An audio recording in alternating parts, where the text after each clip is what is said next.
Hello, Guardians, and welcome to Destiny Reset episode 110. This podcast is about anything and everything related to Destiny the game. If you love playing Destiny as much as we do, you're in the right place. This reset, we keep it simple and dive deep into all the news about Destiny 2. We deliver some big announcements you don't want to miss. And finally, we take one last look back at Destiny 1 before the hype train leaves the station for September 6th.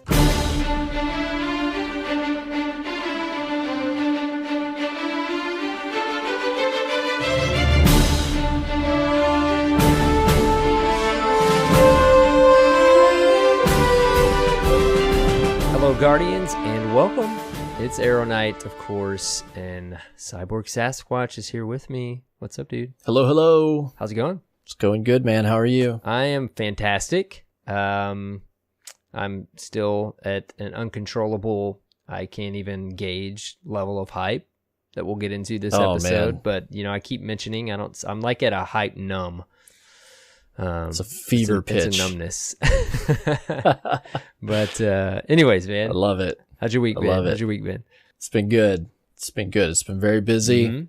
Mm-hmm. Just trying to mentally prepare myself for Destiny 2 and a lot of other stuff going on, man. But hey, it's kind of nice, man. Bringing it back old school, just Arrow and Cyborg this week. Just the two of us. Cue the music. Yep. A little bit of a calmer, more low-key, down-to-earth episode before things just get wild. Crazy. From here forward. Dude, I'm telling you, we talked about how everything's been busy. We're finally getting back to a fully healthy household, and that's good. It's about time to, it's unbelievable how close we are to the release, man. Oh my gosh. PC beta, it's as right you there. Hear this, has already begun, and then the next week is the game. Oh, we've got so much to talk about this week, dude. So much to talk about. We got a bunch of announcements. Let's get these going, right? Let's do it. All right, tell us about the update with Clan. Yes. Derp Clans. We're updating you guys every week because there's an update every week. Basically, we launched the clans. We opened the clans up. We let you guys sign up in a Google Doc. You did so.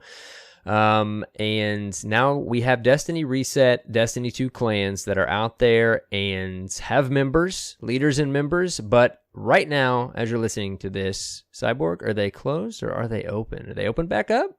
It's Tuesday. As you're listening to this, yes, membership will have opened back up. So we closed it just for, a number of days after the 23rd so that everything could calm down.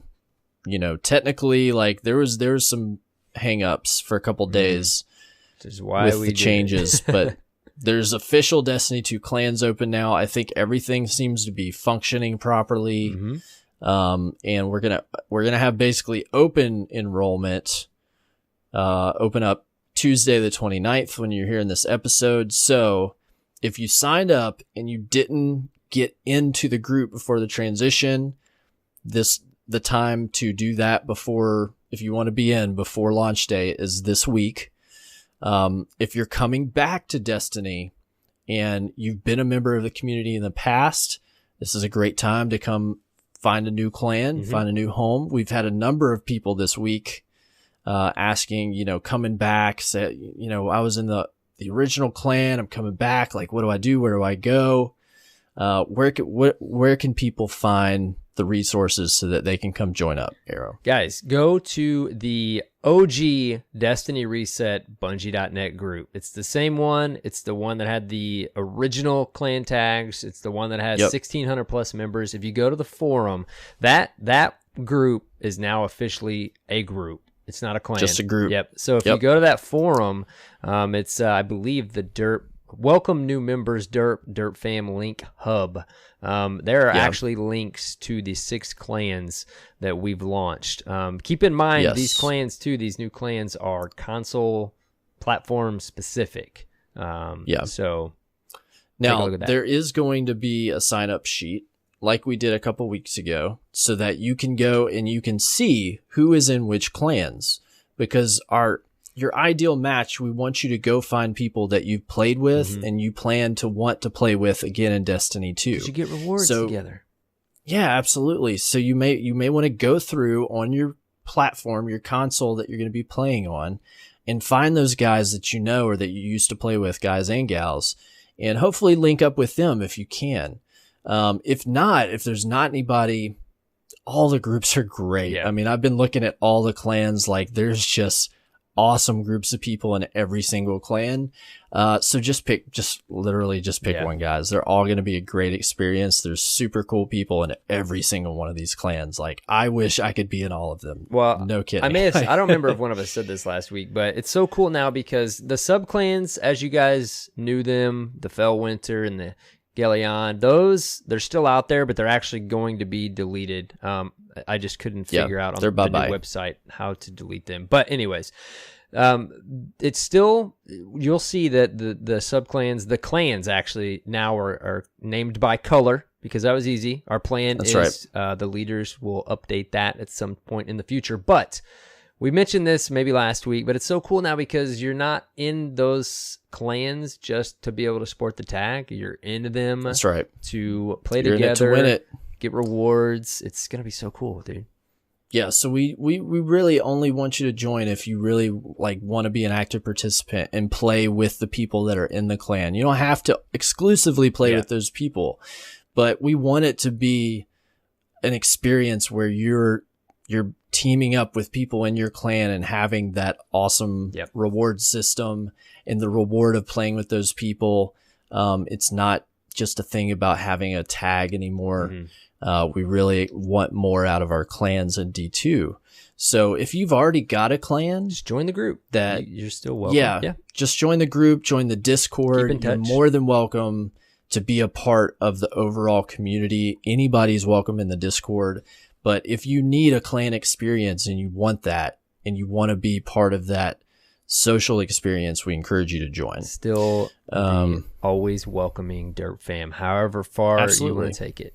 Yep. Yeah. So secondly, you can go to the Discord, discord.gg/Destiny Reset, and look in the announcements thread.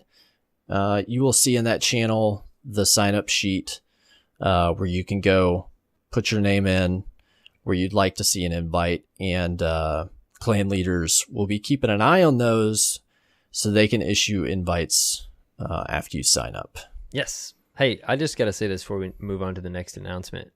My Fitbit, we both have the same watch. Yeah. It just told me it's almost time for bed, and we just started recording.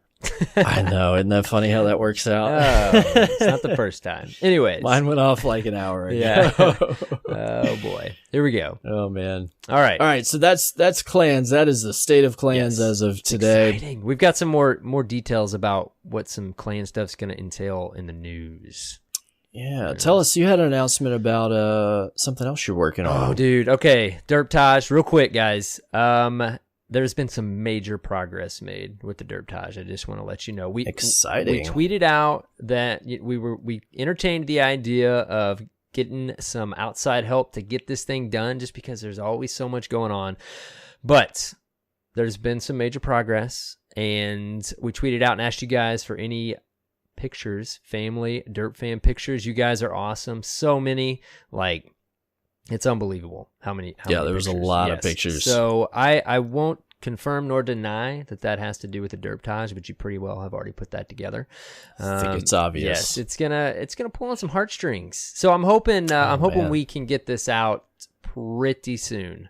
You got a week. There's still some there, dude. It's close. It's close. You're but gonna be running it down the wire. Yes, but by close I mean it's close to finished. But that personality of like, you're gonna tweak it and tweak it. Yeah, so it's like it's gonna be good no matter what, because it's just gonna be great for the Derp Fam anyways, and we can't wait to get that out. So we'll keep you guys posted on that. So thank you so much for sending the photos and everything. Absolutely. All right, another thing that we think is worth discussing, at least for a minute, is in real life, in the real world, there's a major weather event happening as we're recording. It's not happening here. It's happening in Texas, in the United States. Hurricane Harvey.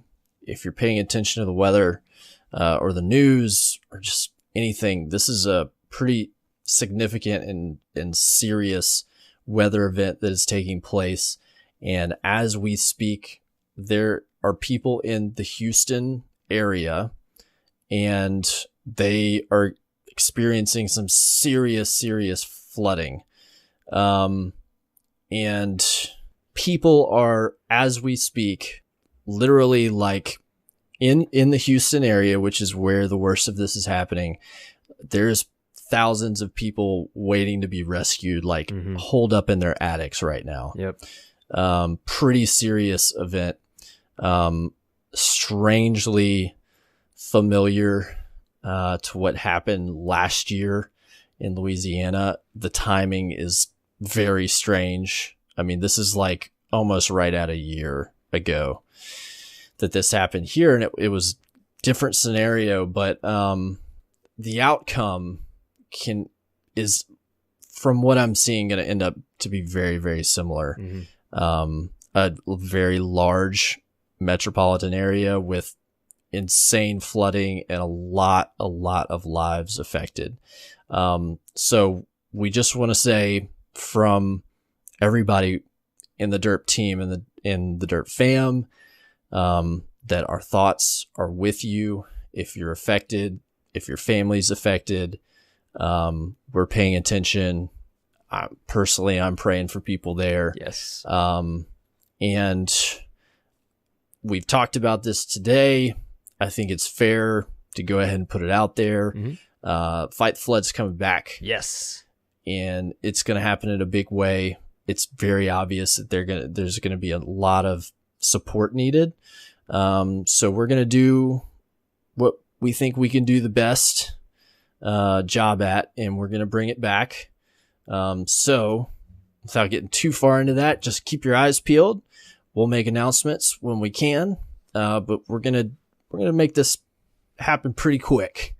So keep an eye on Twitter, pay attention to the show. If you're familiar with that, if you're not, Fight the Flood was something we did last year when there was flooding in Louisiana, where we raised about $14,000 for the Salvation Army. We supported that organization because 100% of your donations during a disaster go towards disaster recovery. And I think that's really important thing to keep in mind if you're trying to help people there, is to give to an organization where your money is going to go straight to where it's needed the most. So, yeah, we're gonna be working on that. If you want to be involved, send us an email, destinyresetpodcast@gmail.com, or you can tweet me or AER0KNIGHT. Or if you have just anything that you want to say or anything you want to do to help with that effort, we're more than open to making this a team effort. So I mean, you can help in many different ways. Giveaways, time put in, anything you want to do, any idea you have, don't hesitate Publicity, to send it to us. Yep. Anything. We got a huge amount of support last year, and we're hoping that we get the same support this year. Yep. Like you said, our thoughts definitely go out, and the DERP fam, we're going to do our thing. Yep. Right, Cyborg? That's right. Support. All right. Another really big announcement. You want to take this one? I guess. Roughly about this time next week, there will be another show. We'll be listening on another episode of Destiny Reset to the lovely voice of Dr. Lupo. That's right. Yes. Big guest next week. Dr. Lupo himself. The timing. Probably the most well-known PC player. It's almost like in the we Destiny did this community. on purpose. Intentionally. He'll be on to talk with us about the PC beta next show. So be sure to tune in. I think it's going to be a great episode. It's going to be awesome. Yep. All right. Which he had his own big announcement. Oh, this yeah, week. he did. He got picked up by a pro esports organization. So cool. Yeah. Going rogue. So very cool. That's awesome. Yeah. Congrats, dude. Congrats, Lupo. We'll tell him next week. Right? Yeah. All right. Tell him in person. What's this next one, dude? Yeah, this next one's cool. Very exciting. It's that time. As you know, we are sponsored by Blue, who have provided our fabulous microphones and headphones. And they're giving us another item to give away this month. So we're going to do something very unique and special. if somebody would like a Blue Yeti, here's what we're going to do. We want you to nominate someone you think deserves a blue microphone. Mm-hmm. Maybe it's an up-and-coming content creator. Maybe it's someone that's looking to get into that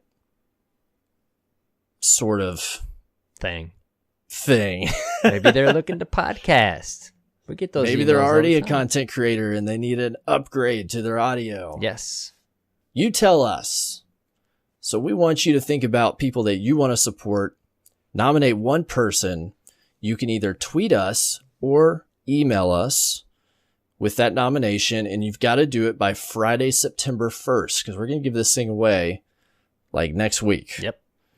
And then we're going to look through your nominations and randomly select an individual that you have nominated to receive that giveaway. Yep.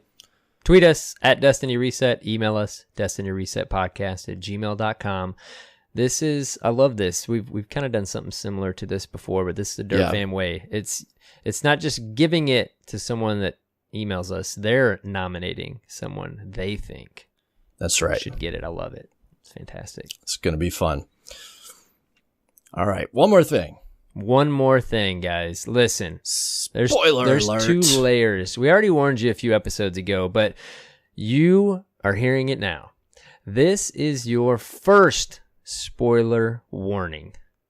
There's been a lot of stuff released this last week, and what we're going to do in the news is we're going to separate the news into 2 different batches. The first batch is going to be what has officially been released pretty much by Bungie or outlets that they've given information to. Right. We're going to talk about it and break it down. And then the second batch, which we will give you a warning before we start that second batch, is going to be the speculative leaked information. So if you really specific stuff, very specific. So we do not want to spoil anything for you guys that you would rather not hear. So we'll give you that second warning, that second layer of a spoiler warning. So, and we'll even tell you where to skip ahead to if we're gonna plug in the time code. We'll give you a time. We'll give you a time code so you can go ahead to this minute. So. Yes. All right, because we know, like, there's plenty of there's plenty of people in our community. They're like trying to remain pure and untainted, which God bless their heart. I hope they can pull it off. But I know somebody. We don't want to contribute to that. It might have been hidden that said, "I just realized I'm not going to hear you guys for 2 weeks." That's the thing is we don't want you not to be able to listen. We want to the you show. to stay here. We want you to be here. So we're just going to talk about official stuff first. And be super vague about that stuff. Mm-hmm. And then we'll get into some real nitty gritty, like, holy cow, look what we found out this week. Yes. Cool. Sounds good, guys. Right. On that note, let's get into some news, man, because there's a lot of news and not a lot of time. Start like we always do with the TWAB. That's right. This week at Bungie, we're exploring a new European destination. Ooh, EDZ. So... what a great, that's so funny. They were at Gamescom and then they put out, that's a pun if you can't catch that. They were at Gamescom this week. It was Deej's birthday. Happy birthday, Deej. You the man. Yes. Happy birthday. They put out an official European Dead Zone video, which I watched because I must. I was surprised of that video, man. Like now that what all we've gotten since then, this isn't surprising at all. But when that dropped, I was like, "What? Really?" I was surprised they gave that out. Yeah. Yep. But they got some they gloss over stuff. They don't give too much away. I would say this is safe to watch. You're not going to see too much that you haven't. Like there's a certain character, but we've seen them before already. It's always that. I remember our conversation when we got the last new patrol zone and you were like, I don't even want to see the video. I don't even want to see what the patrol zone. It's different with like a full blown second iteration of the game. Like it's different. Like you kind of want to see the stuff that's coming out to a certain extent. At the very least, to keep in mind, this is one of 4 patrol zones. Exactly. Now, I think that it's obvious this is the central patrol zone because they have stated like this is the biggest largest one. Yeah. Biggest one they've ever made. It's the biggest out of the 4. Like, but you're not going to have everything be given away. But this is a cool video. We're not going to talk about the details of what's in it. But definitely go check it out if you're interested about that content. They had a Destiny 2 official launch trailer, which, dude, this trailer, man. The last one was cool. This one got me hype. Dude, about like halfway through, I looked up to try to find just the music from this trailer because like I hoped somebody figured out a way, since the soundtrack hasn't released yet, which ERK teased us with, but it's like the music, like it almost has like a Christopher Nolan's, the audio, the sound team behind, you know, the instrumental soundtrack team behind his movies. Like it, I don't know. It was just amazing. It was so good, dude. It was so good. Yeah. There's some juicy stuff in here. You almost don't want to watch this if you don't want to be spoiled. There's some definite story beats in here, but Cade hugs a chicken. You're not missing out too much there. Not much there. Kind of cool. But dude, yeah, it's a excellent launch trailer. Oh man, fantastic. So much hype, dude. They got some slow-mo sequences with each of the new subclasses. Like, oh, it's so great. Yeah, it's so close. And then I was surprised by they released character meet such and such. Yeah, these were cool. So they had like, who all did they had? They had Meet Cade 6. They had all the main. Meet Ikora. I just realized today they did Gaul. I didn't even know they did one for Gaul. I saw the Gaul one today. They had another character, Hawthorne, who you've heard of before. Zavala. Did they do a Zavala one? I don't think I saw the Zavala one. They did Zavala. Yeah, because at the end they like do how they did the it's almost like a lyric video. They did the words and what they're saying, and then like when they say who he is, he just goes, "Indeed." I missed that one. I'm gonna have to go see it. Yeah. So these are pretty cool. These are like definite like if you never played the game, they're trying to give people a sense of the personality of the game and like give you something to attach to, you know? And it's still so cool to us who've played it since alpha and beta, you know? Like they're just hitting so many great spots here with different stuff. It's so different.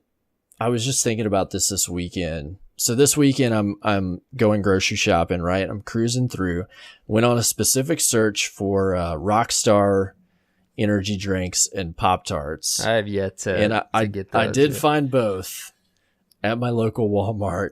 And I was just thinking about how much more promotion is going into this release. Like, and it's so strategic. They had like sporting events sponsored by Destiny 2. They had a baseball player wearing like cleats and gloves with Destiny 2. Like, man, they are going full stop. Like, I am in the grocery store picking up stuff with Destiny 2 on it. Like, our hobby is mainstream, bro. Yes. Yep. It just kind of blew me away for a minute. I was like, this is awesome. But it's so, it's not even just strategic. Like, the way they're doing it is just so well, like, just fascinating. And in the execution, it's unbelievable. PR machine. Like, Activision is, they're doing their job. Yep. Even all the way down to like these character videos, though, like everything. And then, like you said, even the EDZ video, like, even if you watch that, I still believe them. Like they've said many times that they're still holding a lot back. Like I still feel like there's so much that we're going to be surprised by. I think that there's so much scope to this game that we're just getting a very small taste. Even with what we're going to talk about in the second half of news, I still feel like there's so much that we're going to be surprised by. There is. Yep. There is. All right. So they bring up the PC beta is imminent. By the time you are listening to this, PC beta has begun. It begins, let's see. Well, you could pre-install it as of the 25th, which I have pre-installed it. Same. And it launches Monday the 28th, I believe at 10 a.m. Pacific. So it's already a day in for pre-access if you like pre-ordered it or whatever. Everybody gets an extra day, just like in the other betas. And the public beta starts today, Tuesday. When you're hearing this, They show off a cool little image. We got these at the DRE. They had these little cards that showed, what buttons did what, which is great. But everything's mappable. Like you can remap wherever any keys wherever you want, which is pretty cool. They're customizable. They're going to have text chat in the beta. You can whisper people. It's just different stuff they talked about. They have a team channel. This game, here we say, but after beta, but in time for launch, we plan on adding a team channel similar to voice chat and the ability to whisper to clan members. So there's not an actual like voice chat in the game, I believe, on this beta. So you're gonna have to use like Discord or some other functionality for voice chat. We got that covered. Yeah, we got that covered. So yeah, PC beta, man, dude, I'm excited. I'm super excited. I've had like a month or two to brush my chops up on PC. Yep. And it's different than when we went to Dre. Oh my god, dude! Because I even had I hadn't disastrous. been playing much on PC in a good while. Yeah. So yeah, it felt pretty rough. But yeah, I can't wait. I guess as they're listening to this right now, they've already dove in for a day. So. All right, and then they mentioned PAX. PAX starts September 1st, and starting that Friday, I wish I could. They're going to have the. I know, dude. So they're taking over the Paramount Theater to bring Destiny 2 to PAX West, and they have a whole ton of fun planned for Friday and Saturday and Sunday. If you're attending, you get to check this stuff out. They said they're not revealing any big Destiny 2 news, but we have some fun topics to discuss for those looking to get insight from our studio and the community we serve. So they've got all these panels. Let's see, noon on Friday, September 1st, they have leading the Destiny community. And I think this sounds like it's going to be like community, like members that are leaders, not actual Bungie staff is what this sounds like, talking about just how they do what they do. This sounds pretty cool. I'm just going to read through. Alley, dude. Yeah, I'm just going to read through the titles of some of the rest of these. They have Bringing the Guardians of Destiny to Life, which is a focus on cosplayers. So everybody that's cosplaying there is going to get up and show off their stuff. Yep. Forging a new Destiny weapon, which they talk about basically start to finish crafting a weapon in Destiny 2. Building better worlds in Destiny, obviously building the world in the sandbox. And then finally, Destiny playtest war stories, where they have Destiny playtesters talk about how they do what they do. These are all really cool, and I'm assuming they're not streaming these or anything. I know, because that's what I'm wondering. But I wish that they would, or at least capture it and release it later. Yeah, please. I hope they at least do like a recording or something. If anybody super jealous if you're going to be there. Yeah, I know some of our community members will be there. So have a great time, guys. Bring us back some merch. Yes, they mentioned in here they're gonna have some unique merchandise for sale in their store. So that's pretty cool. Yeah. So man, maybe next year we can make this if they do it again. Oh, we need to start planning now, man. I know. Over at the Destiny Player Support and What's Up Doc, Cyborg's favorite section of the TWAB. This is a big section, man. So some tips on the Destiny 2 PC beta. You've got to get the updated drivers. They've already got a driver for GeForce for NVIDIA that's out there. There's a link to it in the TWAB. So be sure to grab that driver before you start to play the beta. You've got to launch the beta from Blizzard's Battle.net app. What's some other important stuff? Multi-GPU support is still in development. You may have issues with that. They've got a whole host of different stuff. They're like all these things may make your experience pretty wonky. So go read through this before you play if you're playing. Oh, sorry, I'm back, dude. I was downloading my drivers. No, I'm just kidding. Fair. Yeah. And then there's an update about profile recovery. This was a big deal because when they first opened up the ability to tie your account to Battle.net, there was a weird thing that made people disassociate their accounts. And previously, if you like orphaned an account, it was gone forever. Now there is a way to recover or to tie orphaned accounts back to your profile. So go check this out if that was an issue for you. They mention you have 90 days to recover lost or closed Bungie.net profiles. So I'm glad that they were able to put together a fix for that, because that's a big deal for a lot of people. That's huge. Yeah. And then finally, we've got some movies of the week. Yes. This last one was great. Never, ever, ever give up. Yes. And this guy like clutches the final phase of Vosik. I can't remember who it was. I think it might have been Chuck Likes Pizza that did this for my team one round, or almost did, and like died at the last second or something.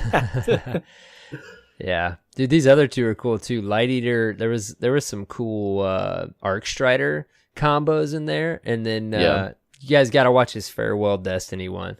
Again, I'm a sucker for music. The music in it's awesome, and it kind of just like shows all kinds of different things we experienced in Destiny 1. So very cool stuff. So that's the TWAB. Wow, in that pretty other much news this week covered almost the first half of our spoilery news. Yeah. In other news, of course, there was the the update to Bungie.net and the update to the Destiny app. Mr. UI fan, what do you think? Dude, I like it. I think it's better looking or more friendly as far as the UI goes on the app. You can clearly see they had the app in mind when they were doing this. Yeah. I still think it looks good in a browser. But mobile for sure. Definitely mobile in the app. But it still works in the browser. And I like... here, let me tell you my favorite thing. I almost tweeted it out, but I didn't. How responsive it is. Oh my goodness, dude. Of course, now when like we have 6 different leaders that are going out to, like, us as the admin team, like we were having to go out and wait like 15 seconds for the pages to load to approve you guys to get into the clans. It was rough. Now it's like boom, boom, boom. Fantastic. Thank you, Bungie. It's running great, man. Yes. Yep. They've made leaps and strides in the website as a whole, especially on the clan end of things. So yep, it's awesome. Great job. If you're on that team, we're very happy with what you've done here. Thank you so much. Thank you so much. What did you think? It was what Maddie. Do you think? You like the way it looks? Yeah, I think it was Maddie who was Maddie Misfit was talking about like how well the site acts. Like if you resize your browser, like it just stays looking beautiful. Yep. They went into they looked at all the details. I'm very happy with it. I'm happy with the new clan features. You've got your own clan chat. This chat basically acts like Discord to an extent. You can create your own channels in clan chat. So like you've got your own dedicated chat room now, which I think is going to be really, really great once the game kicks off and people are trying to put together activities in real time. Dude, I know there's a couple more things, a few things we would like to see in the implementation of the clans and such, but I think, man, I'm so impressed with just the way it looks right now and the way we're already feeling about being in certain, in clans, in the Dirt Fam, with our fire team. I think when the game launches, we're going to have like a whole nother level of just how awesome it's going to basically be the way it's set up. I mean, I feel like they've put some major thought into this. It seemed like a headache at first, but I really think it's going to pay off. I think it's going to be cool. There's also, from what I understand, a new way in your clans for you to delineate roles, where there's like, I can't remember the terms, but there is a role when someone is new in the clan where they have somewhat like restricted access. And I'm trying to remember what the name of it is, but basically when they're like brand new, they're like beginner or something. If you're trying to form like a raid team or something, and you're doing like there's like an actual sort of LFG recruitment thing in the app where you can like set LFG stuff. Yep. And you can delineate if you want people that are like established clan members or beginner clan members. Mm-hmm. And so that's kind of interesting. I'm eager to see how that works, because I think that's going to be a great way for clans that are growing to kind of let people in and have them have like kind of just a recruited status as they kind of prove themselves and stuff. Plus pair all this with the guided games that we haven't talked about in a while. Like, it's really going to be neat to see how all this pans out. And then not only pans out at launch, but how well and how it gets fleshed out over the next year, you know? Yeah. It's going to be neat to see what's its life cycle going to be like. Yep. You know, and what can they add to it? It's going to be cool. Absolutely. Exciting. All right. I think this is all the official news, right? Yes. All right. This is your second warning, ladies and gentlemen. So if you're listening and you don't want any more spoilers, you want to move forward to this time marker. Guardians, to avoid any Destiny 2 spoilers, please move ahead to timestamp 4930. And spoilers. Okay. All right. So we're back. Here's a bunch of stuff that leaked this week or came through official sources that are just straight up ripped out of the game. Where do we start? Oh, man. Where do we start? All right. First off, you can see in the app that the clan rewards are going to have seasons. So if you're looking in the app in your clan, like if you go to the little clan menu, there's a heading called Season 1. Seasons, first off. Right. Oh my goodness. And then there's also like clan banner perks. I don't know what that means, but you got to pick up your clan banner from Hawthorne, apparently. Dude, there is hold on a second. You keep talking. There's an image that Maddie sent us where there's actual. Show us that. Then there's also, so your character can contribute a limited amount of clan XP per week. Activities with higher levels of challenge provide more XP. So obviously it'll max out how much you can contribute each week, but the harder stuff like Nightfalls, raids, probably stuff like that will give more XP towards the clan. And you then, go ahead.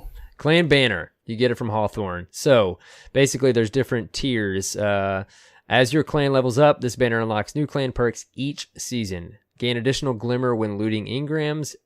Here's another one, increases public event rewards. Another one, improves rewards from eliminating Cabal enemies. Another one, increases the chance of receiving reputation tokens when completing Nightfall's raids and trials, and increases chance of receiving an engram when completing playlist activities with a clan member. Very cool. Dude, that's fantastic. And their seasons? Like, yeah, all right, Diablo. Overall, the implementation of this is already deep enough that I think that they're doing a great job. Yeah, and Hawthorne, there's a lot of ways, already fantastic. Yeah, pretty cool. You had thrown this in here. There was an article from Game Informer. I think it was a video with YouTube 90 minutes of European Dead Zone gameplay. I saw that after their EDZ trailer went out, and I'm like, wait, does that say 90 minutes? So I watched probably like 20 minutes of this, and I put it on our big screen in a living room because I just wanted to see, because you basically see what the game is going to look like. And that's not even, that's not our game room where I play, but I'm like, I just want to see this, man. I feel like I'm playing a game right now. And they do a ton in 90 minutes. I don't even know. We probably won't even come close to mentioning half of what you see in that. But if you don't care for spoilers, go to Game Informer's YouTube channel and watch this. There's a lot. So some of the highlights were there's something called bright engrams, which are cosmetic items, right? Yes. And here's the coolest part. You get bright engrams, I'm sure a different way initially in the game, but you get them also when you level up once hitting max level. Max level too. So you don't just get 5 motes anymore. So that's fantastic. So you get them every time you level like 1, 2, 3, 4, 5. And past max level. Oh, that's awesome. I'm pretty certain that's the way I understood it. When you're like prestiging your level or whatever, you're going to get, oh, that's great. That's and these great. are that basically decode into, I think you may have mentioned it a minute ago, but it's customization stuff for your character. Yeah. So they had some stuff with Mr. Devrim K, which is a NPC in the EDZ. And apparently there's like, there's reputation for a EDZ faction overall, right? I think so. That has its own set of like rewards and etc. Yeah, he had like in his interface, he had his own reputation and his own stuff. So it's so cool to like walk up to him in the world. Yeah, you know? That's so cool. I'm interested if they're gonna have like each patrol zone have its own reputation. That'd be cool. Mechanic and maybe a character NPC tied to it. Yeah.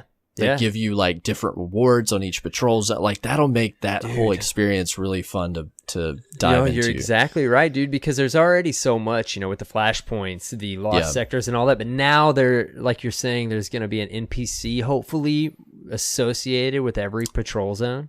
And then I saw an image. There was engrams specifically that are EDZ engrams that had their own set of gear. Yeah, you can go in for that patrol. Yep, you could look like you could like the treasure boxes and stuff, right? You could go into them and see what they could bad give as you. hell, man. Yep. So excited. Yep. So if you can't tell, the hype that I mentioned at the very top of the episode, like it's crazy. You can't contain it anymore, dude. It's not possible. All right, that's some of the highlights. Go check this out if we've piqued your interest. There's some great stuff in there. One of the biggest, I think this came from this, one of the biggest, I guess you call it leaks from this being out is while the characters were playing, they were finding some kind of artifacts that basically alluded to the Taken King subclasses returning. Right. Like one of them was like a melted hammer and it was like, rekindling your light or something, and it's like it's returning part of your power to you, and it went to like the item like went towards your subclass tree somehow. I don't know how all this is going to work, but basically there was one for Stormcaller, there was a bow for Night Stalker, there was a melted hammer. So obviously those classes are coming back in some type. They have to. Yeah, you would think so. Yeah. And that's got to be the big hunter thing that people were. Yeah.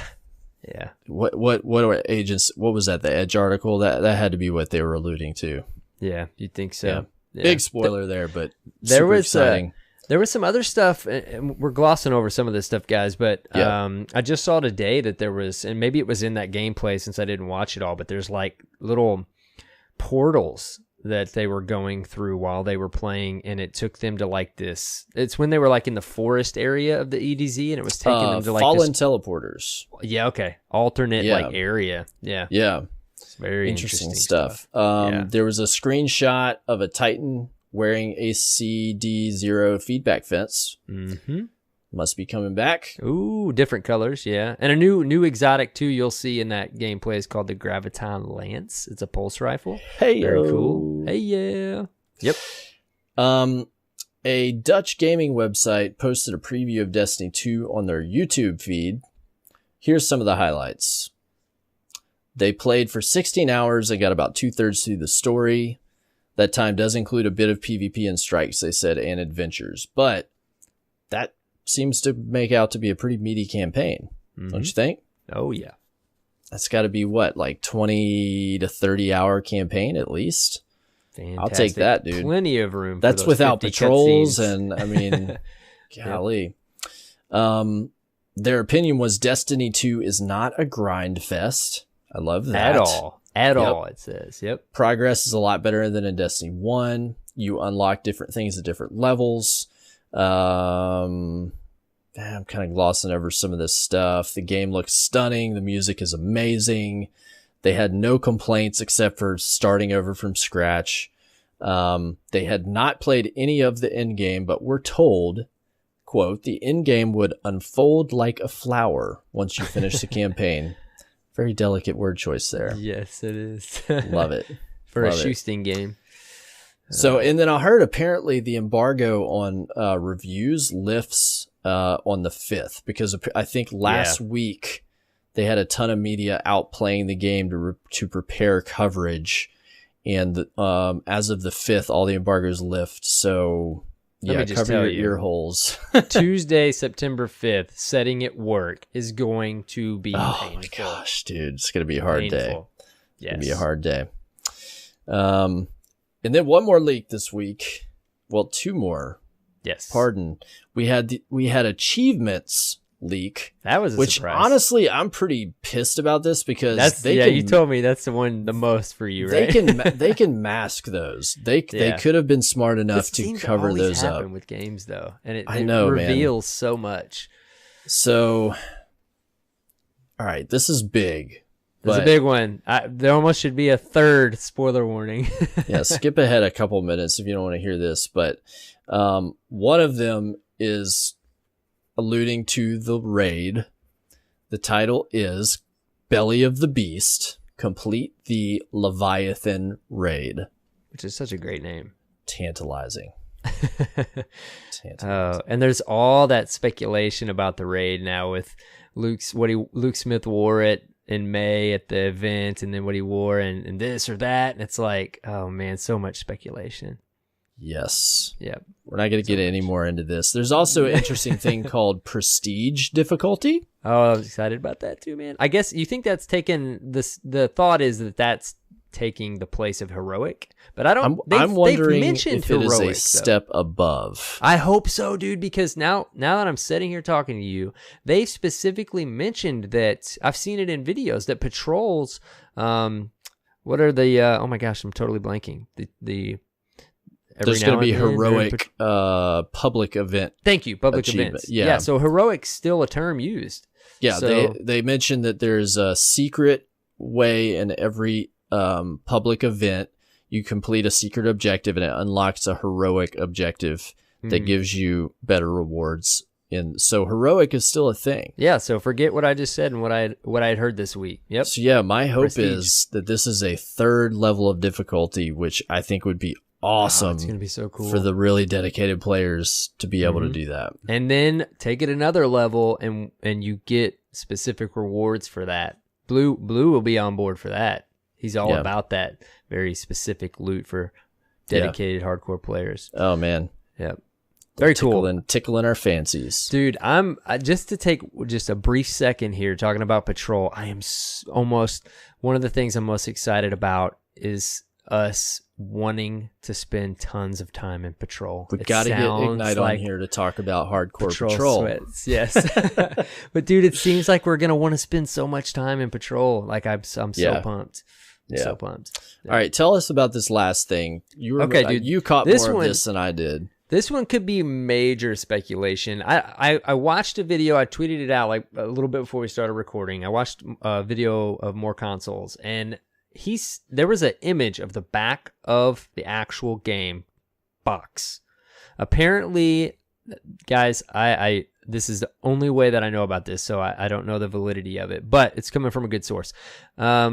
Somebody apparently had the game. We talked before the show. Maybe it was a review copy, maybe this, maybe that, but apparently they possibly streamed it and their account got banned, and we see some very legitimate screenshots of like the vault with 200 slots. And we see another screenshot of like your item inventory with 10 dedicated slots to engrams. Yep. So take all this with a grain of salt, but I mean, it looked, we watched it together before we recorded. Like it looked it looks legit. Yeah, it looks legit. I don't know how they got it or where it came from. How would that even happen? Confirm the source, but if you're interested, just go check out More Consoles video. Very interesting stuff. We'll see. That's the question. That's the first thing you asked me was, how did they even get the game to work? Yeah, I don't know. Doesn't make sense, but who knows what's possible. All right, I think that's all the news this week. What's the timestamp? Right at about 49:50. Oh man, so much stuff. All right. So that all being said, we're back. Would you like to do the honors? You know what? I would love to, Cyborg. How was your reset, buddy? My reset was pretty boring. So I didn't get to play games at all during the week this past week. I was focused on getting like all this stuff done for work that I needed to hammer out this week. So basically I like just every night like cranked on, something streaming while I just worked at my desk and didn't play any games. But this weekend, mostly I played PUBG. You're digging you some PUBG, man. And I'm getting better, and so it's getting even more exciting. It's been a fun game. And I know I gotta like get in, some fun sessions before Destiny 2 drops, before the PC beta drops. I'm gonna be playing that all week this week. But been having fun with that. And man, can I just relay to you a terrible experience I'm having right now? So if you follow me on Twitch and you haven't seen me for 2 weeks, there's a great reason why. Feeling your pain, man. I've been talking about this on Twitter. Basically, on the 5th of this month, I started having this connectivity issue. I have Cox Communications for my internet and cable, and my upload, basically my uplink between certain times of the night is just dead. Like, it is the worst. It drops packets like crazy. And it happens every night between 8 p.m. and midnight. Well, guess when I stream? Usually start about 10 p.m. after, right? Yeah. Like, I've been streaming for a while, and this just started happening at the beginning of the month. And there's no throttling with them or anything? Like, not that I'm aware of. Limitations? Okay. Not that I'm aware of. So I've been round and round with them this is going on into the 4th week. I've had tons of calls, chats, emails. I've had 4 technicians come out. I finally have the case escalated where they're going to get somebody to come and check the lines to our tap. Don't mess with our internet. Yeah, what they've told me is that they have inspected and replaced every connection from the tap to my modem. So it's got to be something with the lines, is what they're saying. And they charge you anything? Because it's like once they go in your house is when you start to see a charge. Well, they haven't yet. They did the first time. Yeah. I got them to remove it, and then I added a plan where they don't charge you, where you pay a certain amount every month in case the problem is with your stuff. Yeah. But we've narrowed it down. It's nothing to do with my house or the lines in my house. So basically, I had to stop streaming because my streams were just horrific if you were watching, and I had to just stop until this problem is solved. There's literally nothing I can do about it. I've tried everything, and so I'm hoping this gets solved. But on the bright side, if it's not between those hours, everything works great. So if I don't get it solved this week, it doesn't matter. Come launch day, I'm going to be live.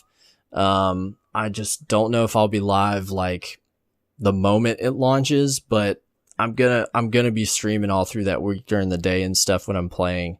Mm-hmm. So if you want to come hang out, I'll be around. Hey, Wednesdays are our dual day that we haven't really landed yet, but yeah, we can play. I switched from a half a day off to a whole day, so nice. Let's hope your internet works and we can do it, man.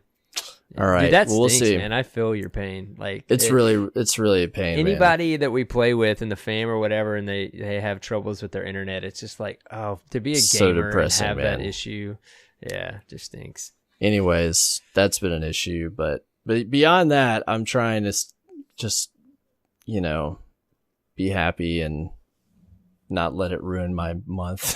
Hold the salt. Holding the salt really hardcore, man. But how was your reset, man? How was your week? My reset, I'll tell you what, in the last 2 weeks, I have jumped back into No Man's Sky, but by jumped back in, I mean I've put about 3 hours into it. And nice. That's not because I'm not enjoying it. It's a blast. I definitely am going to keep that game at the state even that it's at right now as a jump in every now and then and play. Like I mentioned last week, I feel like you can do that easy with that game. But I've been taking this opportunity. I keep getting these little, like, I'm like, oh man, Uncharted and Gears of War 4. I'd really like to beat one of those before Destiny 2 comes out. But I figured out I'm kind of taking this time. I have like no urgency right now to really get on anything. And I'm just kind of having one of those moments, those little periods of time before D2 launches where I'm just taking a nice breather break. Yeah, like I'm That's just good. taking a little break from gaming. Hey, what did Sports Psych Steve tell us last week? Like, take a break. Yep, exactly. Take a nice little break. Maybe he subconsciously got I had a little mini break during the week this week, and on one hand I was like, I kind of miss my games and my friends, but on the other hand I was like, yeah, I probably need this. Yeah, to sit down and watch a TV show, what I mentioned earlier is I have so many things creatively that I love to do, and the Derptage, some time that I'm happy to hear that you made some serious progress on it, man. That's great. Yep. So I can't wait to see it because what you had created just as a teaser was like awesome. So I can't wait to see what you put together. It's gonna be sentimental, man. It's gonna be cool. Absolutely. Well, next week this time we will have plenty to talk about from the PC beta. I can't wait to jump in there with you. Oh, dude, it's gonna be great. We're not divided by console over there, man. We're not, everybody is equal. We're all on PC. I didn't even. I mentioned this last week, but I flat out, as simplistic as this, I can't wait to navigate the interface with a mouse. I'm not even like, I'm more of a console guy. I love my PC games, but I played console all growing up other than flight simulators on PC. And it's like, which is probably why I'm inverted player, guys. But anyways, I love, like, I just can't wait to experience the game that we've played for 3 years with the controller and see what it feels like in my game room on PC. Well, it's really interesting, man, because it's built to be navigated with a mouse, like exactly the way that it has a cursor. Yep, and it's an award-winning UI from Destiny 1, and it kind of makes me think. I wonder if they had plans at some point in D1 development to port Destiny 1 to PC. Yeah, it makes me wonder because like. So a UI is such a integral part of the game that you can't just like change that midway through a title. You can tweak it and you can make, you can add stuff, take it away. But the way they described like changes of the UI, it was like one of the most major hurdles in like adding activities and changing the way the game works. So it makes me wonder if they were like, when they were creating the UI, they were like, one of the requirements was it has to be navigable on PC. Right. It could be honest, man, it just makes me think about that. That reminds me too, like back when I played DC Universe Online, DCUO, and those games, the way they have actual spell bars and stuff still in those games. When you played them on console, you had to do the classic like hold L2, and it actually did work once you got used to it. But like hold L2 and then press X, or just press X for this spell. But I guess another layer of it that it works in Destiny is there's not like a spell bar or anything. Right. So it's, I guess that's where you can venture into MMO light, but to us it's exactly what it's supposed to be. Yeah. But I think, dude, it's going to translate to PC so great. And like you said, all of us play on our main console, and then I feel like a lot of us at some point maybe we'll play on all three, but a lot of us are going to meet in the middle at PC, It's going to be cool. Yeah. It's going to be really cool. Yeah, it's going to be fun. Yeah. Well, that was our reset this week. We've got a fun thing to talk about this week. Yes. We realized that this is really going to be the last chance we have to take a breather before this train is left the station and is full tilt Destiny 2.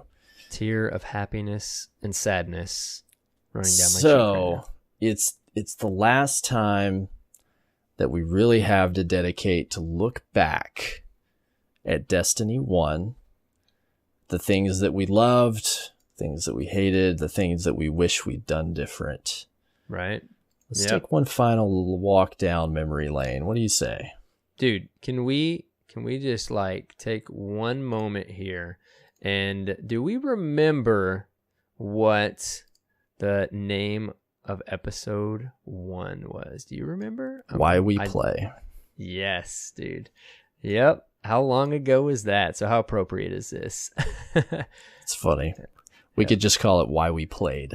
Why We Played. Yep. So long ago, man. Yep, it was 2 years ago. Why do we play Destiny? Yep. All right. So what did we ask? What did we ask again? So, so we put out on Twitter real quick. I think we said, what is one thing? Let's see. We're looking back at 3 years with Destiny 1. What's one thing you wish you had done during the Destiny 1 era? We got some great responses. A lot of commonality through some of them. I think the two biggest things I think I saw the most was people wish they had raided more and people wish they had made it to the lighthouse.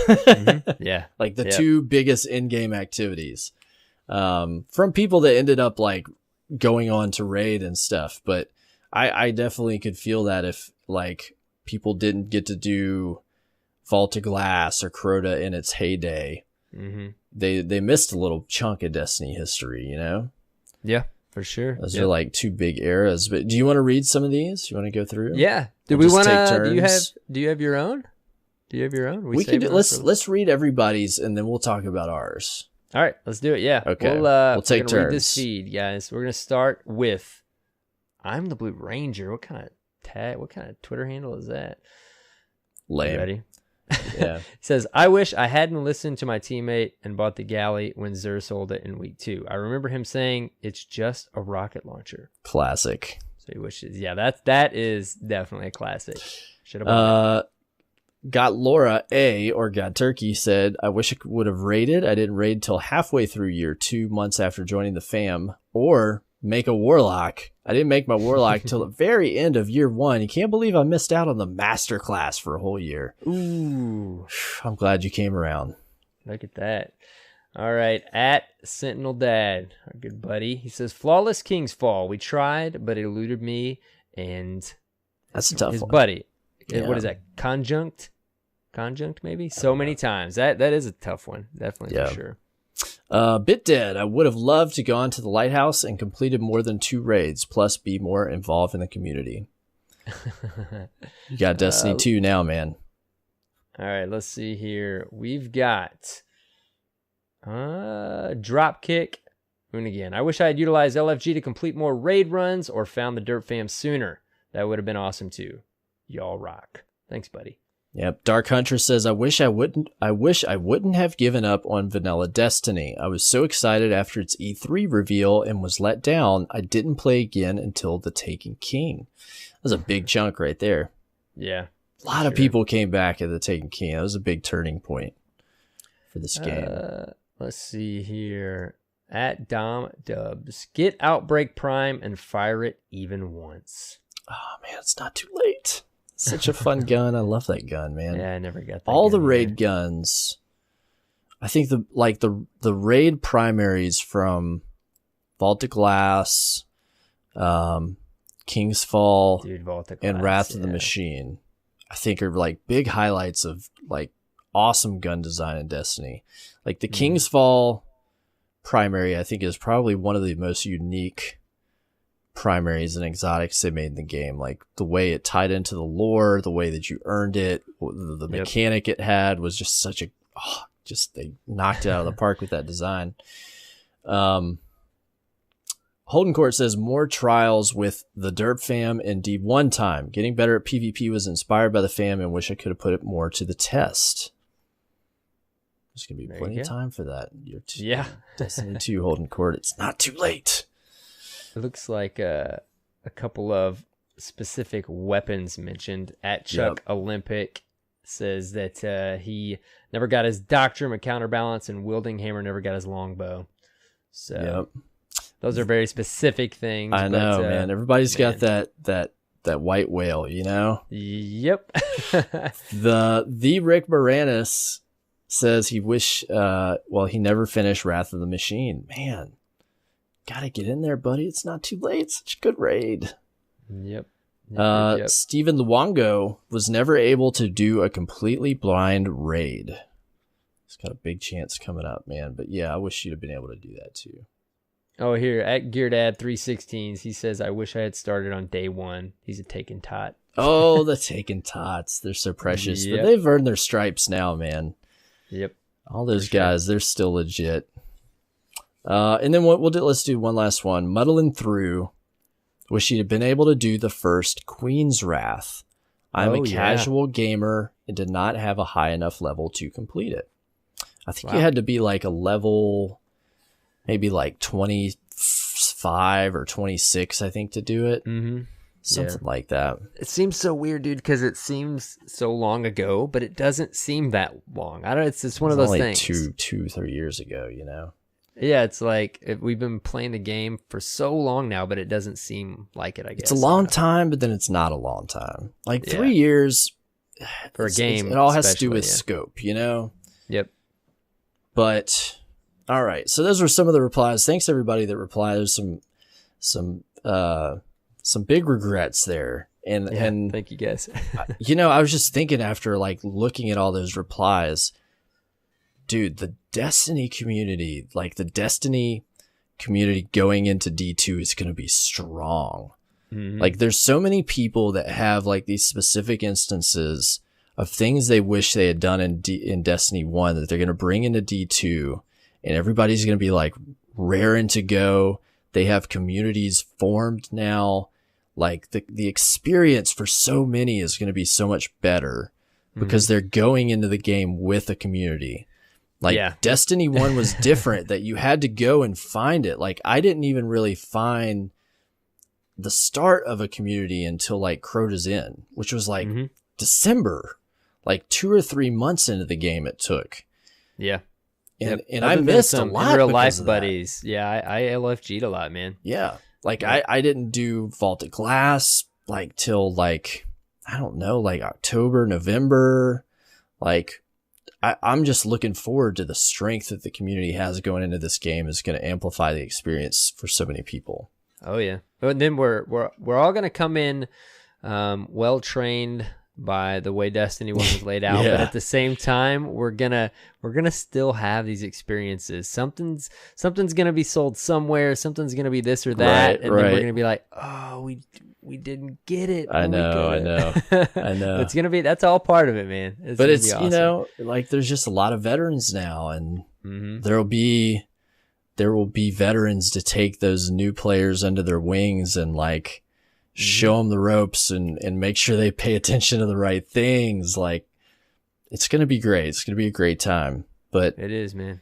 You know, couldn't be a better community. Yeah. Destiny 1 was just an awesome adventure though.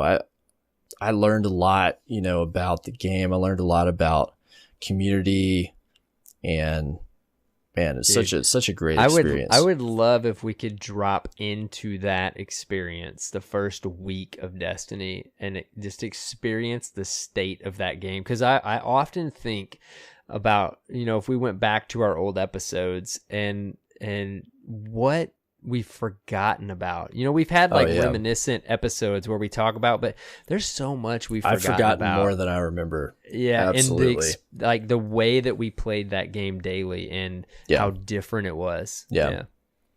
It's funny. It's I have to issue a correction because last week we were talking about Vault of Glass, and somebody did correct in the Discord. Vault of Glass came out a week after Destiny 1 dropped, and I don't even remember that. Dude. I thought it was a month. I think it was the heroic version dropped like a month or 6 weeks later.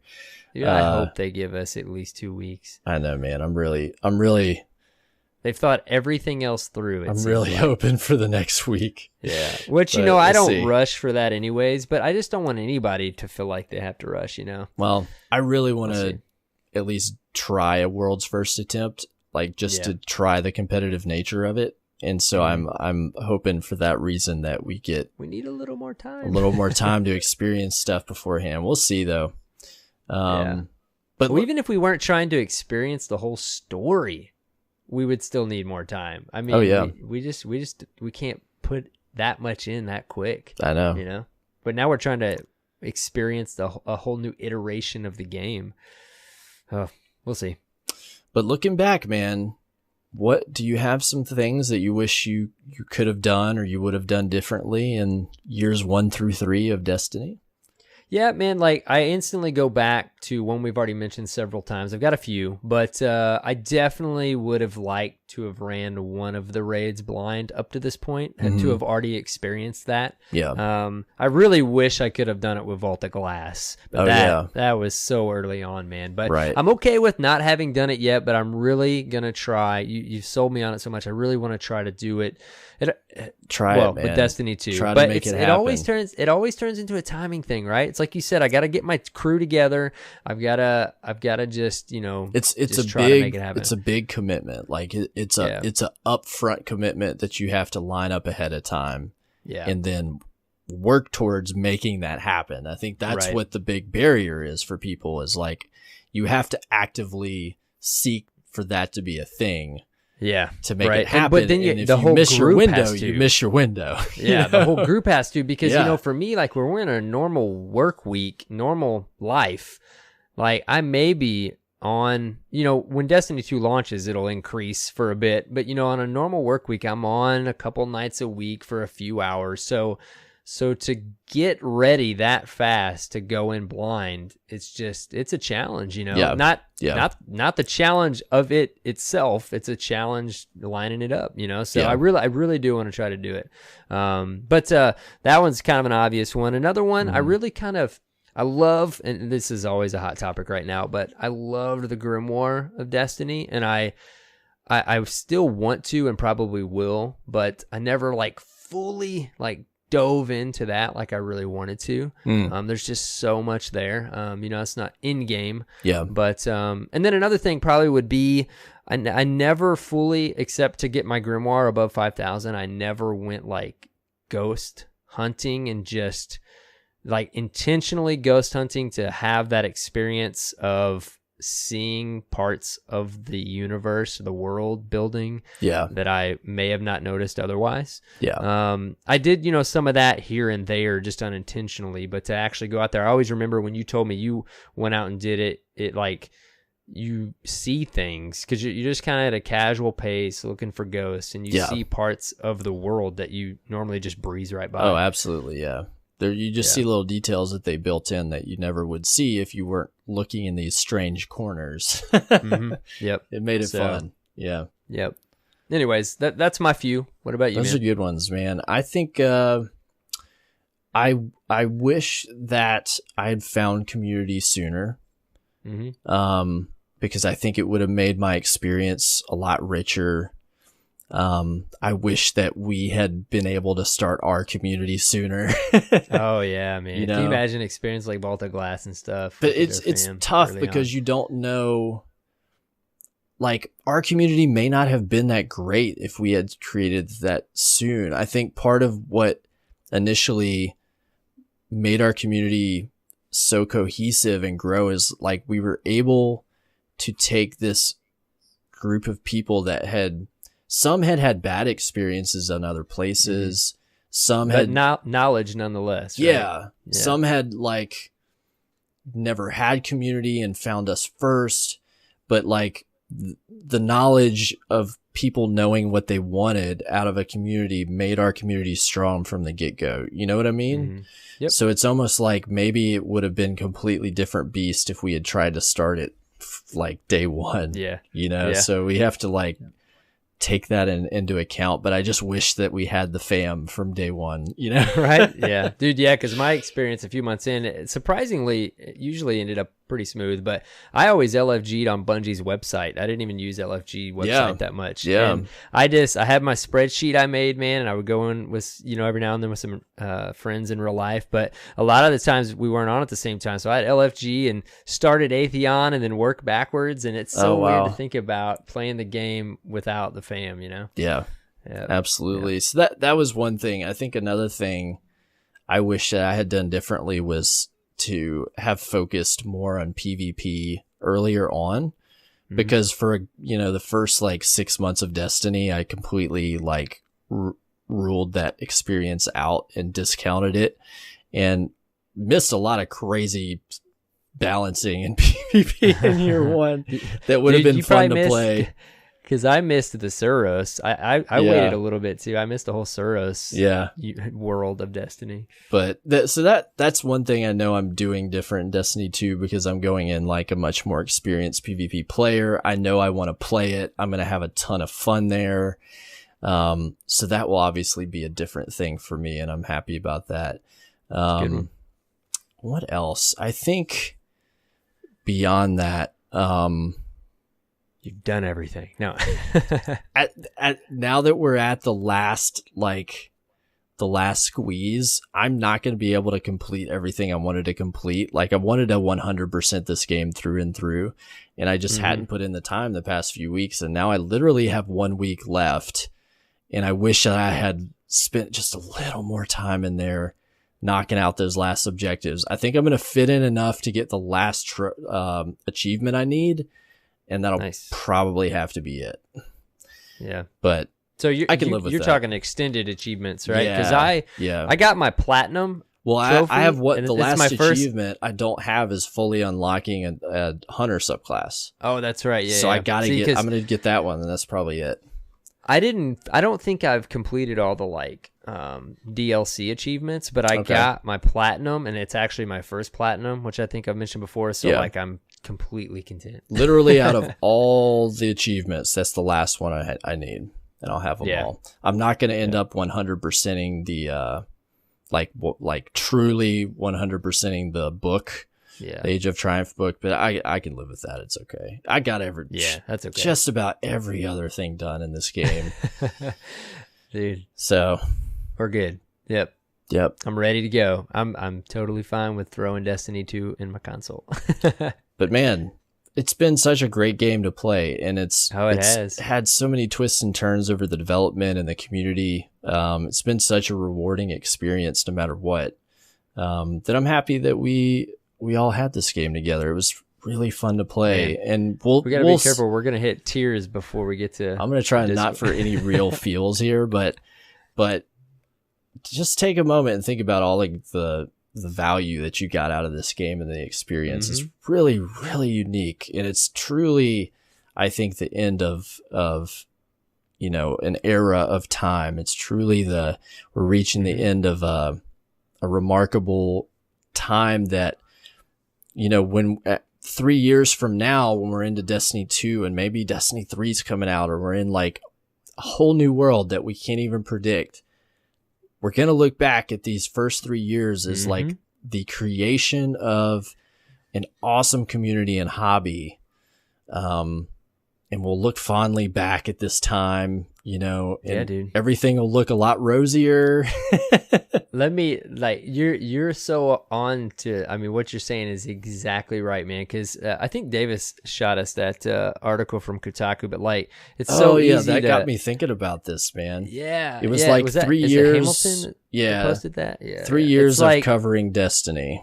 Yeah. And there was one paragraph in there. It was like, through everything, we still put thousands of hours into this game, and it's only appropriate that I mention this, man, because you are exactly right. To this day, my friends and I still talk about the moments we had on the SOCOM games, all the way back to SOCOM 1. Yeah. And this is that exactly. These experiences we've had, man, this is the first iteration of the game, and like you said, when we get to Destiny 3, we're going to remember this portion of time and very specific things, and we're going to talk about it. And do you remember that time and this or that, man? And it's that stuff that is so cool, like to have that and to have experienced it and be able to talk about it together. Yep. It's going to stick around for a long time. But we just wanted to say one last final hurrah for Destiny 1. We're going to put a last nail in that coffin. Yes. You're not going to have any more major talk about that game from here on out. It's Destiny 2. Oh, man. We didn't even really fully realize this till this weekend when we were talking topics and stuff. Yeah. But it was a good time. It was a good time. I feel like we need a pregnant pause right now. Okay. Yep, exactly. Oh, man. But it's all happiness. It's all uphill from here, boys. Yep. We got a brand new game to play.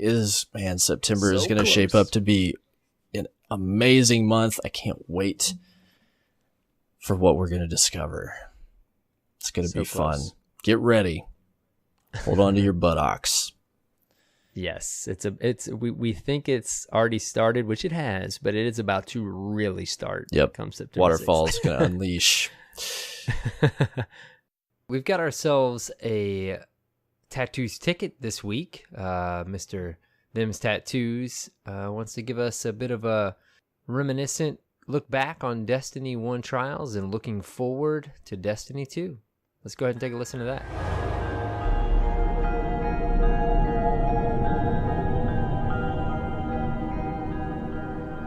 What's up, Guardians? It's Them's Tattoos coming back at you with the last tattoos tickets of Destiny 1.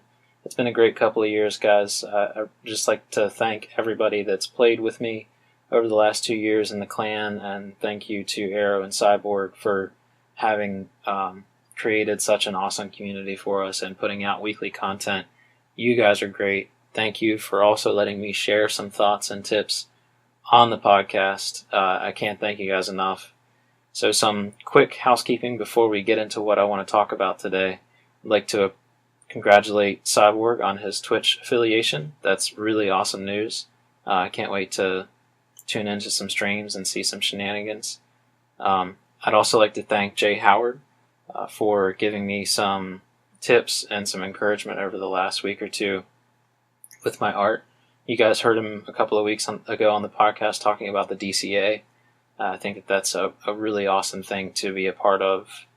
Those guys are doing incredible artwork, and I think it's awesome that they're putting a community together for themselves to sort of collaborate and communicate with each other and just improve and share some awesome artwork with us along the way. Sort of off of that, I would like to let you guys know that I'm doing a challenge for myself in the next couple of weeks.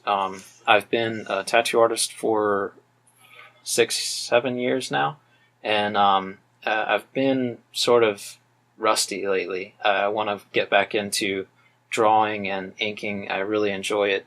So I want you guys to reach out to me if you would like some artwork. I'm wanting to do some illustrations of portraits. It could be your in real life likeness or your Guardian's likeness, whichever you prefer.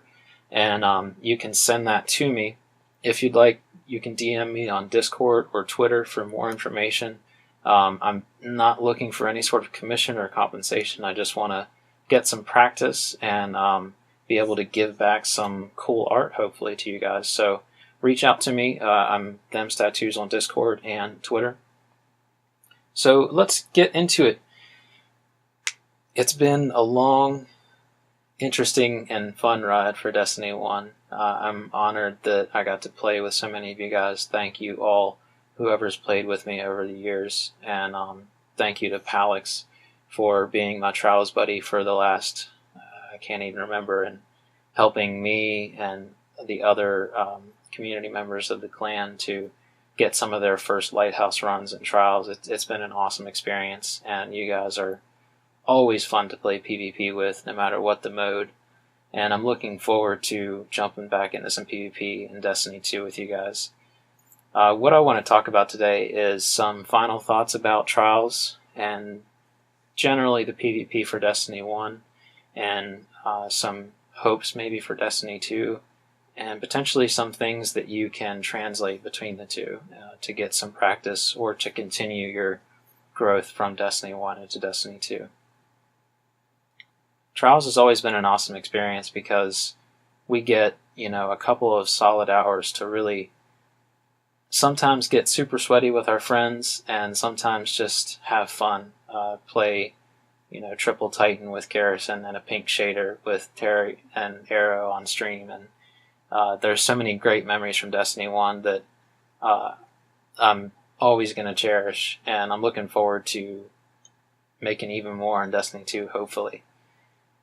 So my overall thoughts is just that I'm grateful for the community. I'm grateful for the game.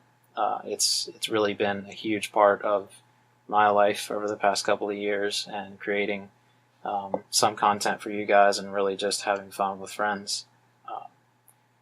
looking forward to Destiny 2. I played a bunch of the beta.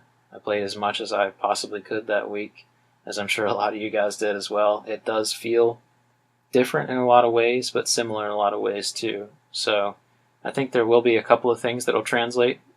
The first thing that I want to talk about that I'm almost certain is going to translate is game sense. If you've ever been in a fire team with me or with PAX and you hear us talking about our movement around the map or giving callouts, those things aren't necessarily specific to Destiny 1. That game sense of having good map knowledge, good knowledge of movement around the map and positioning, good knowledge of what callouts to give, when to give them, how to be concise with your callouts, how to sort of manage things like abilities and supers. All of those things will almost certainly translate over to D2. So if you're looking to practice in the following 3 weeks, 4 weeks that we have left before the launch of the game, definitely go into games thinking about how am I improving my game sense? How am I improving my survivability, my movement around the map? How am I improving my communication with my teammates if I have comms?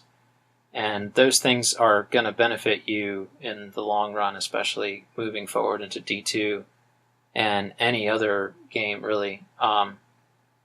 So work on that in the next couple of weeks. I know that a lot of people are just having fun with it, and that's sort of the mindset that I've been in the past couple of weeks to months, ever since they sort of changed up the meta for Destiny 1. I've just gone in and tried to have some fun, and I think that that's been really good for the community. I think that it's been healthy for the community to spend the last little bit of the lifetime of Destiny 1 just really going in and trying to enjoy themselves. So hopefully you're able to do that as well.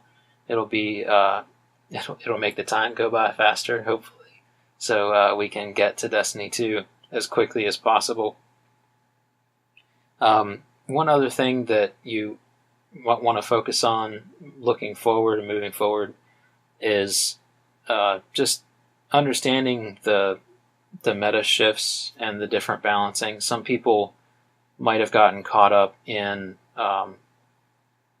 using a weapon that may be not optimal for that meta. And I'm not telling you that you have to use every other weapon that other people are using. But if you're really looking to get the competitive edge, if you're looking to get to the lighthouse, if you're looking to rank up in competitive in Destiny 2, it's good to pay attention to those things, because those tools rise to the top for a specific reason. They're not just good because good people use them.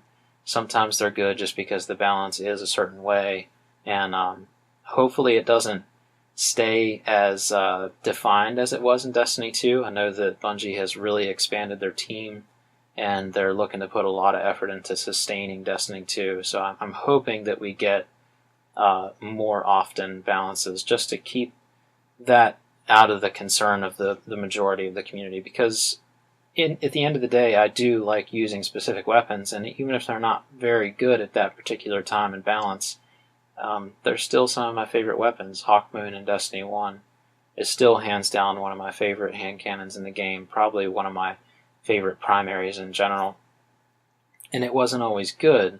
So hopefully looking forward, the balancing is a little bit better, but just keep that in mind. If you're struggling to push to another level or to get to the lighthouse, maybe just consider your loadout, watch a couple of YouTube videos maybe, and see what some other people in the community are using.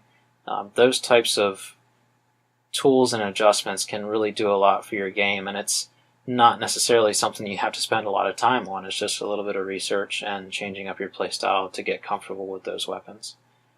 And always work on your communication. I know that most people harp on that, and it's something that I'm bad about a lot of times, because if you ever played Trials with me or video games in general with me, I'm kind of a quiet person some days in party chat, and if you're looking to get to the lighthouse or you're in a really competitive environment, that communication is really, really key, especially if it's a team or a set of people that you haven't played with a bunch and you don't really know their play style. that communication is the only way to really be fluid moving around the map. Another thing looking forward that I want to talk about that's not necessarily going to translate from Destiny 1 to Destiny 2, but it's something that I experienced in the beta, is locking down the power ammo. Of course, we don't know exactly what Trials is going to look like in Destiny 2. They did reveal the survival game type, which I think looks like a lot of fun. And one of the big changes that they mentioned in the reveal of that is that there's only one heavy spawn. And that means that at that time in the round, both teams are really going to be fighting for that area. I'm not going to make too many speculations, but I would assume that seeing as how survival is very similar to elimination, Trials might also have a single heavy spawn like it does now in D1. And that single heavy spawn is going to be as important as it is in D1 now, maybe even more so, because only one person is going to get it. And controlling that heavy ammo in Trials and in any other game type in D2 really can control the pace of the map. So just be aware of your positioning. Try and keep an eye on those timers. Some of those power weapons, if they stay the same, are pretty amazing. The fusion rifle is nuts right now. I don't know if it's going to stay that way for launch, but it was definitely one of the most impressive power weapons that I got a hold of in the beta. So make sure that you're positioning around the map when you see those timers go down. Try and take that area. Of course, as always, I'm going to be making notes and trying to compile thoughts about Destiny 2 when it comes out. I tried to get some thoughts together about the beta, but I don't want to make too many broad stroke judgments about something that they were saying was a month old as far as the build, and we've already seen changes that are going to be coming out for the PC beta. So I don't want to get too much into details and tips just based off of my beta experience, but I promise you guys I will be back with more tickets whenever Destiny 2 comes out, and I can't wait to play with absolutely any and all of you. Thank you again, Arrow and Cyborg, for all that you've done in Destiny 1, and I can't wait to hear that first show of Destiny 2. I'll talk to you later, guys.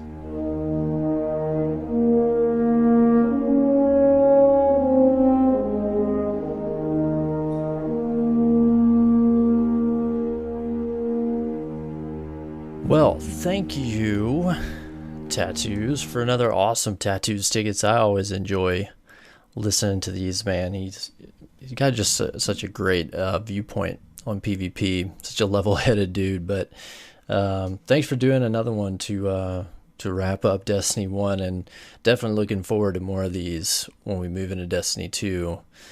I will, at least, to sharpen up my game. So yeah, man, for sure. I love the Tattoos tickets that he does, and I agree. I can't wait to get Destiny 2 Trials started and see what 4v4 brings us, and I look forward to his tickets moving forward into Destiny 2 Trials. But before that happens, we got a lot of PvE content to play.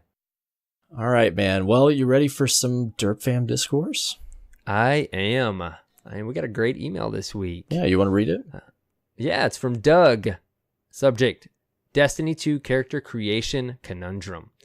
He says, I'm in a bit of a pickle here with the impending arrival of Destiny 2. I'm unsure if I want to keep my characters from Destiny 1 or make new ones. Do you know if there will be any story differences between transferred characters and new ones? What are you guys planning on doing? Anyways, love the show and can't wait for Destiny 2. So this is an interesting question. Mm-hmm. My inclination is to think it's very unlikely there's going to be a story difference, because that's complicated to build. I never even thought of that. I mean, it's a great question. Like we were talking before the show, I'm like, that's interesting, but I think you're right. Like, there's a lot of work there. I would think that in terms of like how the story unfolds, if you're coming in as a new player or you're making a new character, you're probably still going to come in with the assumption at the story that you already exist, right? I think if you wanted like the origin, where the ghost wakes you up, that was a thing that occurred in Destiny 1 no matter what. I doubt that they would replicate that experience in Destiny 2, even if you're a new player. Yeah. They may allude to it. Yeah. But it would be like, it would cost money to do it differently, and there's probably not enough value for them to do that in the game. So I agree. That's just my opinion. Just my opinion. I agree. I think you're spot on there. But while we're talking about new characters, what are you gonna make first? Oh man, I was thinking about this week. I'm already I have all three, and I probably will. I will with Destiny 2, but Titan main, and after being Flash, Lightning Striker, Titan, man, and I'm carrying over my character customization, my brown-haired, mohawked human Titan. Nice. From Destiny 1. Nice. What about you, man? So, surprisingly, I'm a little bit torn because I had the most fun in the beta as a Striker, a Voidwalker, and an Arcstrider. They were all like really close too. But knowing that you'll probably start out with the new subclass first, I'm really leaning towards Titan. Oh man. Don't tell anybody. Oh man, you just told everybody. We'll see, man. Exciting, I think this week is going to be the judge of that, because what we've been sort of promised in the PC beta is a more updated sandbox. So I'm going to get to see more how Dawnblade plays, just how things kind of shape out, and just depending on what I have the most fun with, I'm going to go with that from the get-go. But I am importing my at least my Warlock from Destiny 1. Yeah, for sure. Yeah, I'm not necessarily married to the other actual characters I have, because I deleted my other Warlock. Third Warlock's been long gone. Titan, I mean, I've played for like a year or so, but I don't even remember what he looks like. So I'll probably do fresh with those guys, Titan and Hunter. But I'm just gonna go one of each. Yeah, and I mean, as far as Doug's email, it's like, if as far as your decision on if you want to carry your character over or not, I mean, it's literally totally only cosmetic. The way they look. Yeah. So I mean, I'm fine with the way my Titan. Yeah, your rewards are account bound, just in case you're curious. If you didn't catch that, if you got some of like the emblems or whatever from your achievements, they're tied to your account, not to your character. Yep. So all right. Well, thanks for the email. That's a great email. Great questions. Yeah. If you want to sound off in Discord, send us an email or a speak pipe, which is like a voicemail. And this is the time of the show where you can give shout outs to people who have done great things in the community, ask a question, or leave a comment that you'd like to hear read on the show. So email destinyresetpodcast@gmail.com or speakpipe.com/destinyreset. Send them, guys. Send them on. Send them. All right, it is time. Derp Fam patron shout out, CyborgSasquatch. Yes. We have 41 Derp Fam patrons, Holy guys. cow, dude. You serious? Thank you so much. Just go to the website, guys, and take a look. That is awesome that many people are supporting us. That makes me feel so good inside. Just fill our hearts with joy. It's amazing. We have a shout out for a new patron, Mr. Darth Digits. He's a regular in your fire team, right? He's my buddy, you might say. I might, I know him sort of, kind of. A leader of one of our new Derp Fam Destiny 2 clans. In fact. Yes. Very cool. Thank you so much. And we got to give a shout out also to Blackhammer Tech and Osbear. You guys did a direct PayPal donation, and we thank you so much. Yeah, thank you so much for that. Very nice of you. So patrons, if you don't know, are those who have gone to our Patreon profile and choose to support us financially every month. Those funds go towards things like the production and hosting of the show. So it helps us have a budget to work with, to go towards those fees, to go towards improving the production quality of the show, and even sometimes to little things like a giveaway here or there when funds can suffice it. Otherwise, we just pay for it. Let's be honest. We're never going to not do something we want to do, but it definitely helps Arrow Knight and I out with those expenses. Very much. So if you want to do that, you can do it for as little as $1 a month. Just go to patreon.com/Destiny Reset. What are some of the perks you get if you're a patron?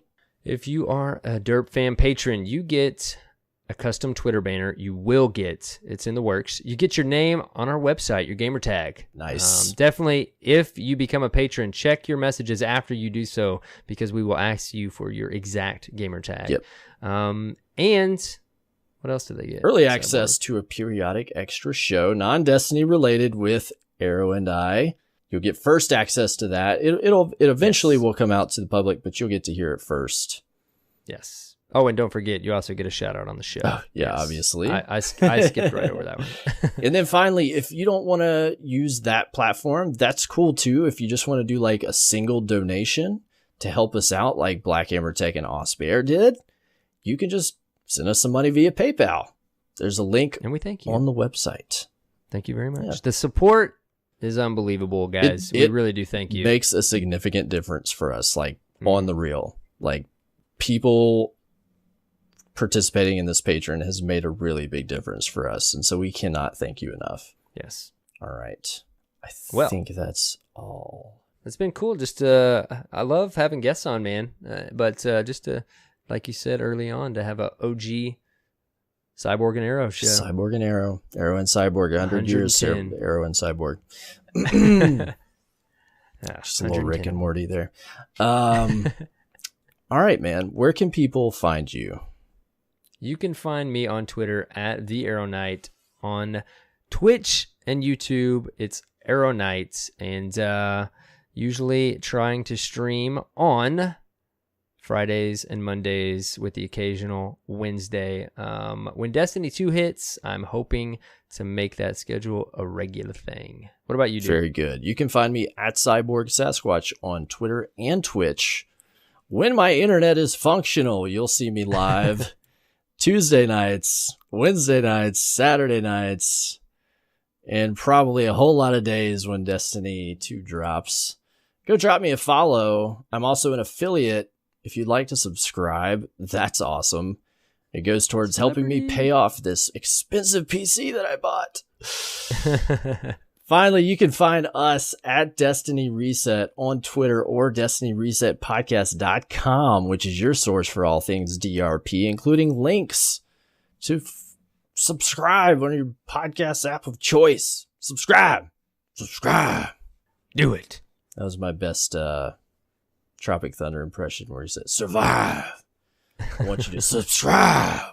So you'll be downloading DRP every Tuesday evening when it drops. So first thing when you wake up, we're there. You can listen to us. It's awesome.